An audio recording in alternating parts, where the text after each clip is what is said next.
Well, I'm waiting for the weather to change. It was 33 last night, and it's been gray skies. And I'm really wanting to get the corn and the beans in and the squash. Everybody's really happy in here. It's 69 degrees in here and 42% humidity.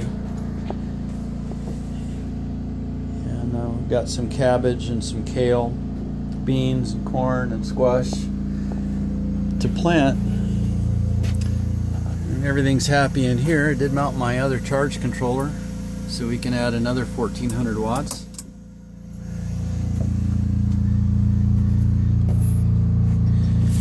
We're off grid completely now since we increased the battery bank and went to a more efficient 24 volt.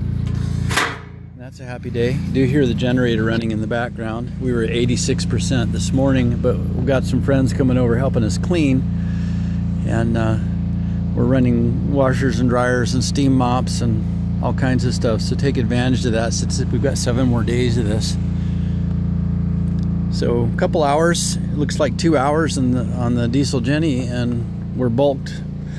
I may even get to float by the end of the day. So these boxes are tilled and ready, and it's just getting started to put corn in down here when it started raining and the temperature dropped. So that's where we're at with that, with what has to be planted and what we have planted up here. I showed you the fruit trees before. So here we have peppers, 4 different kind, I think, jalapenos, bell pepper that my wife likes, serranos for sure, and then aromas and beefsteak, and I think early girl. And then this was going to be cabbage. Rhubarb should be coming up in these 2 spots. This is our first year asparagus. It's pretty good size really for a first year. These are all going to bloom. They're a fern. So we buried them, and it looks like everybody's come up a little bit. So next year this will be really good. And we bought a chipper. We don't chip anything here in Oregon, we burn it. But when you cut a tree down, you have this huge stump that thinks it wants to keep living, and if you don't cut all the suckers off, it's going to grow into other trees. So I have all these stumps from the trees that we cut down for the solar system, and so I'm going to kill the stumps, and we're going to replant in conifers, and I'll take all the suckers and grind them up, and that's what the chips are here on the strawberries, Everbear.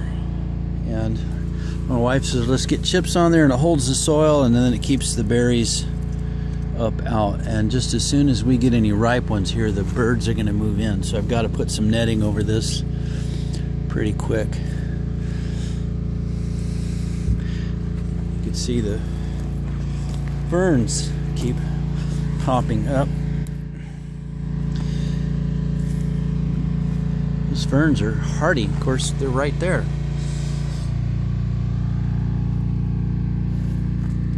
At any rate, that's where we're at. Wife says don't plant, wait till the sun comes out. So at least till it warms up, then I'll plant the rest of it. And we'll show you some videos as we go along through summer. This is new to me. I used to help my wife in the garden, but now I'm home and she's at work, so I have to learn all of this stuff. I'm a great drip. I am the drip system, the chief drip system.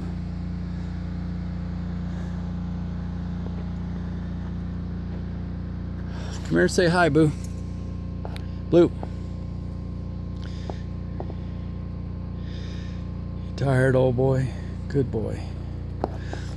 And say hi to the YouTube friends. Yeah, he's a happy guy. It's like having a 12-year-old son with you.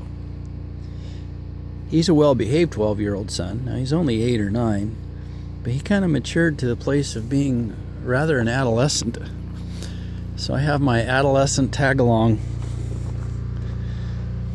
And everywhere I go, he goes. Unfortunately, I shut the gate on the garden a lot and forget he's in here.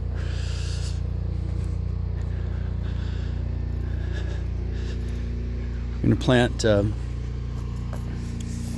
honeysuckle in the corner here. I'm going to go get the drill rig probably today and drill some holes and plant a honeysuckle here, and it'll take over this corner just like it did down there on the house. It's starting to bloom, and the smell is so sweet it'll knock you over. And I'll let the honeysuckle take over this like a trellis, and then I'm going to put our trash cans right here against this spot, and it'll hide the trash cans from the house. And the bear has not challenged. I've been here for 25 years, and the bears just get worse and worse every year. And they just destroy trash cans. They just smack them. They don't take the lids off easily. They just smack them. They cave them in sideways like a taco. And then in 2 minutes, they can spread all your trash out in the woods, and you're out picking it up. But they haven't bothered with this fence. So our plan with the chicken coop is to put a hot wire, a bull buster with hot wire all around that chicken coop in the run, or they'll knock the chicken coop flat for sure. Any rate, we'll be making videos of all that. That's going to be probably a month down the road. Chickens aren't coming till September. Have a very blessed day. Thanks for watching and taking an interest in what we're doing out here.